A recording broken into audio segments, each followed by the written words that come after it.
Boker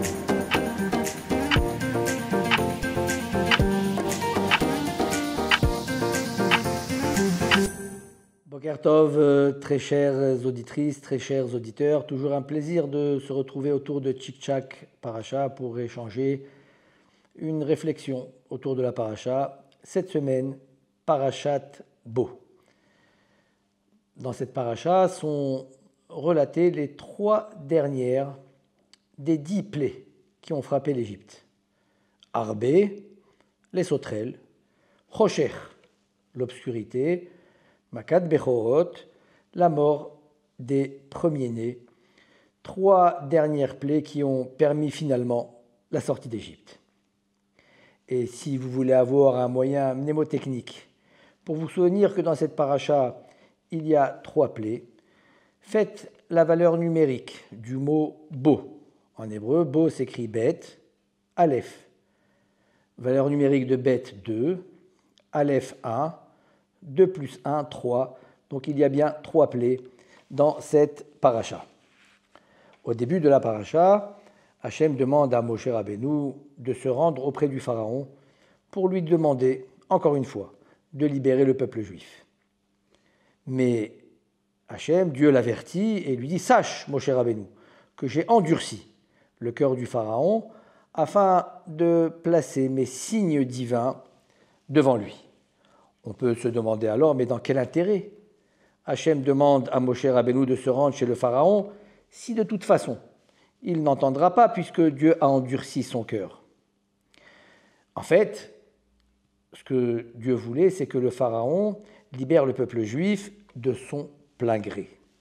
Or, s'il agissait sous l'effet terrifiant des plaies, le Pharaon aurait fait sortir les béné Israël contraints et forcés. Ce n'est pas ce que Dieu voulait. En endurcissant son cœur, Dieu a rétabli son libre arbitre, afin qu'il décide de par lui-même de libérer le peuple juif. Lorsque Dieu ordonne à Moshe d'envoyer des sauterelles sur l'Égypte, elles étaient si nombreuses qu'elles couvraient la face du soleil et il semblait qu'il faisait nuit même en plein jour. Les Égyptiens qui, eux, avaient obligé, dans des conditions très difficiles, le peuple juif de planter du blé et toutes sortes de graines en Égypte, les sauterelles ont tout dévoré, afin que ce qu'ils aient planté ne puisse pas profiter à ceux qui les avaient opprimés. L'Égypte dévastée, Pharaon demande à Moshe de faire disparaître ces sauterelles. Et le Pharaon refuse encore de laisser sortir le peuple juif. Moshe, sur l'ordre d'Hachem, envoie alors la plaie des ténèbres. Bien que l'obscurité absolue régnait en Égypte, le peuple juif avait, lui, de la lumière dans ses maisons. Les Égyptiens, qui avaient fait travailler les béné Israël, le peuple juif, depuis le petit matin jusqu'aux heures tardives de la nuit, furent, eux, frappés par cette plaie. L'obscurité était si opaque, si épaisse, les 3 derniers jours de la plaie, que les Égyptiens étaient immobilisés. Il y avait parmi les Juifs des impies qui ne voulaient pas sortir d'Égypte. Et Dieu dit, si je les tue, les Égyptiens diront que les Juifs aussi sont touchés par les plaies. C'est pendant ces 3 jours d'obscurité intense que les impies périrent et furent enterrés sans que les Égyptiens ne le sachent. Mais Pharaon refuse encore et toujours de libérer le peuple juif. Dit alors Dieu, « Je passerai dans le pays d'Égypte, moi, Dieu, cette nuit, et je frapperai tout premier-né dans le pays d'Égypte, depuis l'homme jusqu'à l'animal. » Les bébés des enfants d'Israël furent jetés dans le Nil.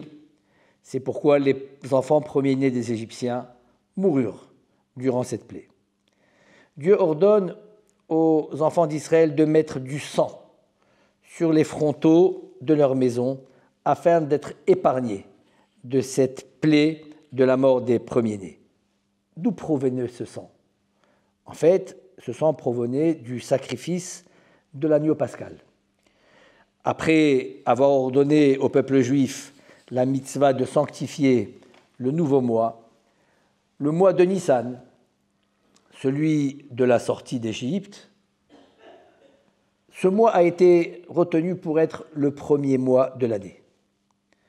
En ce mois, Dieu ordonne au peuple juif de prendre un agneau qui représentait la divinité égyptienne, de l'accrocher au pied de son lit. Ce jour-là, à l'époque, c'était un jour de Shabbat, le 10 Nissan, celui qu'on appelle le Shabbat Agadol, ce grand Shabbat où le peuple juif a agi de façon héroïque à prendre cette divinité égyptienne, à l'attacher au pied de son lit, à défier toute difficulté, tout ce qui pouvait mettre en péril le peuple juif. Ils l'ont fait. Et le 14 Nissan, il y a eu le sacrifice de cet animal, ce que l'on appelle l'agneau pascal. C'est de ce sang qui a été récupéré de ce sacrifice que le peuple juif a aspergé sur les frontaux de leur maison, en montrant qu'ils ont agi avec Messirut Nefesh, avec engagement, avec dévouement, sans faille, même au péril de leur vie, pour respecter la volonté divine.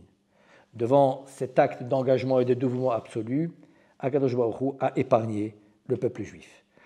Nous apprenons de là que, en des moments de difficulté, de troubles que nous traversons aujourd'hui dans la société, il faut continuer à agir avec dévouement sans faille, à respecter la volonté divine, et c'est ce qui nous préserve de tout maux et de tout danger, comme cela a été pour le peuple juif au moment de la plaie des premiers-nés, ce qui a finalement amené à la sortie d'Égypte. Shabbat Shalom et Vorach, et à la prochaine, Bezrat Hashem.